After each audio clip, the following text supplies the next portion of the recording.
It's really useful to investigate the viewpoints of people who have opposing views to yours. Because they'll tell you things, not only will they tell you things you don't know, they'll also tell you how to see the world in ways that you don't see it.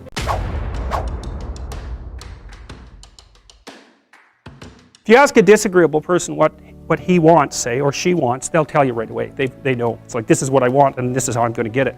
But agreeable people, especially if they're really agreeable, are so agreeable that they often don't even know what they want, because they're so accustomed to living for other people and to finding out what other people want and to trying to make them comfortable and so forth, that it's harder for them to find a sense of their own desires as they move through life.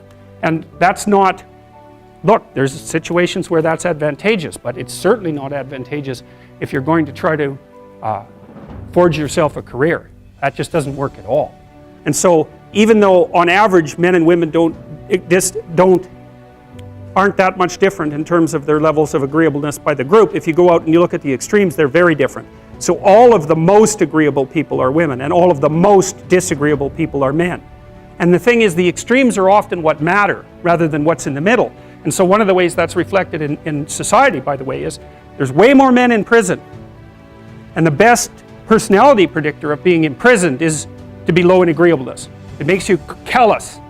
Now you might think, well, what's the opposite of compassion and politeness? And the answer to that is, I think it's best sort of conceptualized as a trading game. So let's say that we're going to play repeated trading games. And if you're very agreeable, then you're going to bargain harder on my behalf than you're going to bargain on your own behalf. Whereas if you're very disagreeable, you're going to do the reverse. You're going to think, I'm in this trading game for me, and you're going to take care of your own interests. Where an agreeable person is going to say, no, at best this is, at worst this has to be 50-50, but I'd like to help you every way I can. One of the things you have to be careful of if you're agreeable is not to be exploited, because you'll line up to be exploited. And I think the reason for that is because you're wired to be exploited by infants. And so that just doesn't work so well in that actual world. And one of the things that happens very often in psychotherapy, people come to psychotherapy for multiple reasons, but one of them is they often come because they're too agreeable. And so what they get is so-called assertiveness training, although it's not exactly assertiveness that's being trained.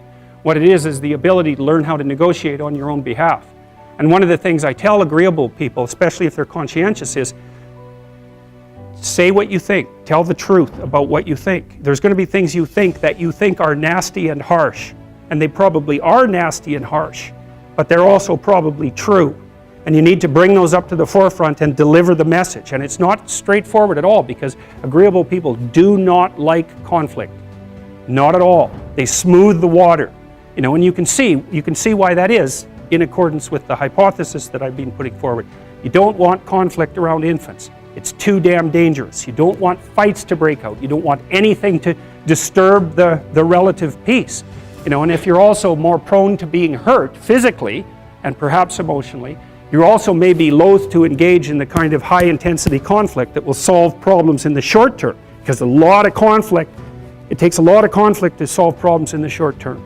And if that can spiral up to where it's dangerous, which it can if it gets uncontrolled, it might be safer in the short term to keep the waters smooth and to not delve into those situations where conflict emerges. The problem with that is it's not a very good medium to long-term strategy, right? Because lots of times there are things you have to talk about because they're not going to go away. And the advantage to having a well-socialized disagreeable person is that they really don't let much get in their way. So if you can get a kid who's disagreeable socialized, that person can be quite the creature, because they're very forward moving in their nature and very difficult to stop. But if you don't get them successfully domesticated, tamed, roughly speaking, by the time they're 4, their peers reject them.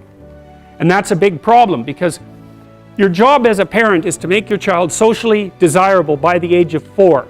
Like you want to burn that into your brain, because people don't know that. That's your job. And here's why. It's easy if you think about it carefully. So you imagine you've got a 3-year-old child, so sort of halfway through that initial period of socialization, and you take that child out in public. Okay, what do you want for the child? Who cares about you? What do you want for the child? You want the child to be able to interact with other children and adults so that the children are welcoming and smile and want to play with him or her, and so the adults are happy to see the child and treat him or her properly. And if your child's a horrible little monster because you're afraid of disciplining them or you don't know how to do that properly, then what they're going to do is they're going to experience nothing but rejection from other children and false smiles from other parents and adults. And so then you're throwing the child out there into a world where every single face that they see is either hostile or lying. And that's not something that's going to be particularly conducive to the mental health or the well-being of your child. If your child can learn a couple simple rules of behavior, like don't interrupt adults when they're talking too much and pay attention and try not to hit the other kids over the head with the truck any more than is absolutely necessary, then, and share and play properly, then when they meet other kids, the kids are going to try out a few little play routines on them, and that's going to go well, and then they're going to go off and socialize each other for the rest of their lives. Because that's what happens, is that from 4 years old onwards, the primary socialization with children takes place among other children. And so if the kids don't get in on that early, they don't move into that developmental spiral upwards and they're left behind. And you can imagine how terrible that is, because a 4-year-old will not play with another 4-year-old who's 2. But a 5-year-old certainly will not play with a 5-year-old who's 2, right? Because the gap is just starting to get unbelievably large. And so the kids start out behind, and then the peers leave them behind, and then those kids are alienated and outside the peer group for the rest of their life. Well, those are the ones that grow up to be long-term antisocial, right? They're already aggressive. It doesn't dip down. Now, what happens to normal boys, roughly speaking? Imagine the aggressive 2-year-old types. They get socialized, so their level of aggression goes down, and then they hit puberty and testosterone kicks in, and bang, levels of aggression go back up. And so that's why males are criminals between the ages roughly of 16 and about 25. So, and it matches the creativity curve, by the way. It's so cool. If you look at the spike of creativity among men, 16 to 25, and it starts to go down, criminality matches that absolutely perfectly. So that's quite cool. So, the testosterone levels raise the average level of aggression among men. It's more dominance than aggression, actually, and testosterone is by no means all bad.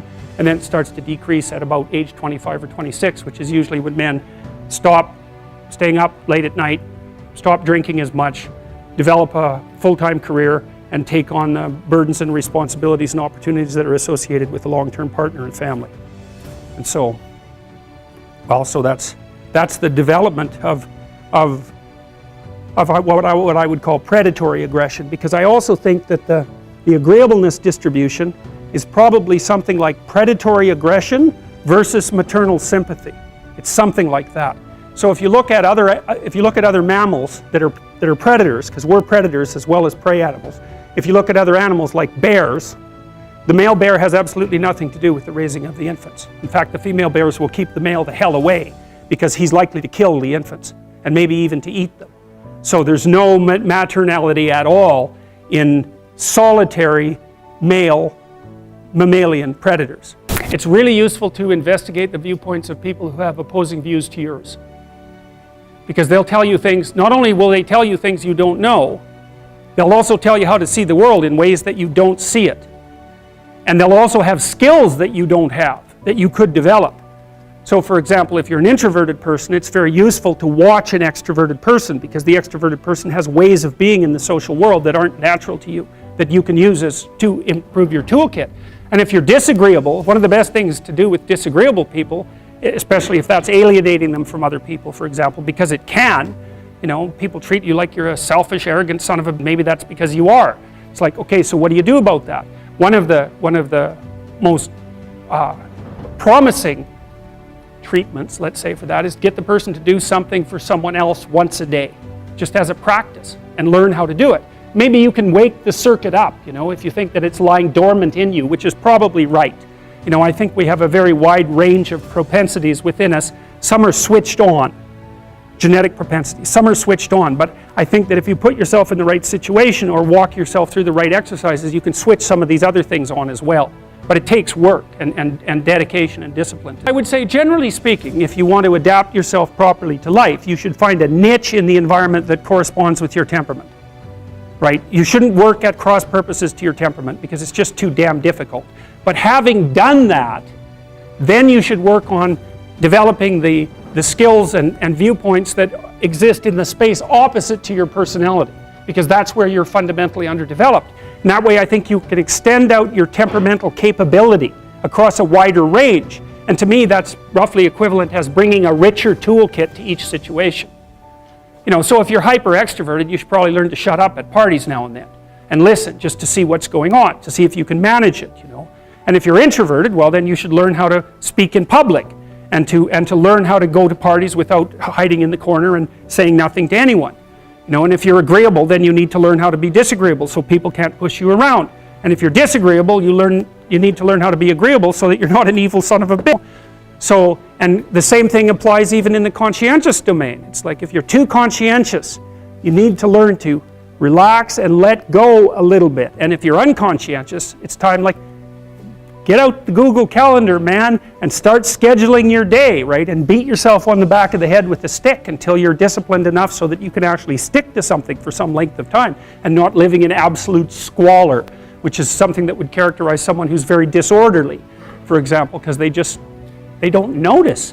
It doesn't bother them, disorder. It's like, maybe they can see it, but it doesn't have any emotional valence, and so it doesn't have any motivational significance. You know, so the other thing you might want to think about too, if you're choosing a partner, is try not to choose someone who's too distant from you on the temperamental variables, because you're going to have a hard time bridging the gap. You know, it's hard for an introverted person and an extroverted person to coexist. And it's really hard for an orderly person and a disorderly person to coexist, because they will drive each other nuts. Why don't you pick up? Why are you so obsessed by it? That's the basic argument, you know. So it's useful to know about your temperament so that you can negotiate the space with your partner as well. And I don't think you should try to find someone who's exactly the same as you, because then you don't have the benefits of the alternative viewpoint. But you got to watch it, because you may hit irreconcilable differences of various sorts. And I've seen that most particularly among couples who are high and low in openness. That's a rough one. And also high and low in conscientiousness. That's another rough one, because they just cannot see how the other person sees the world at all.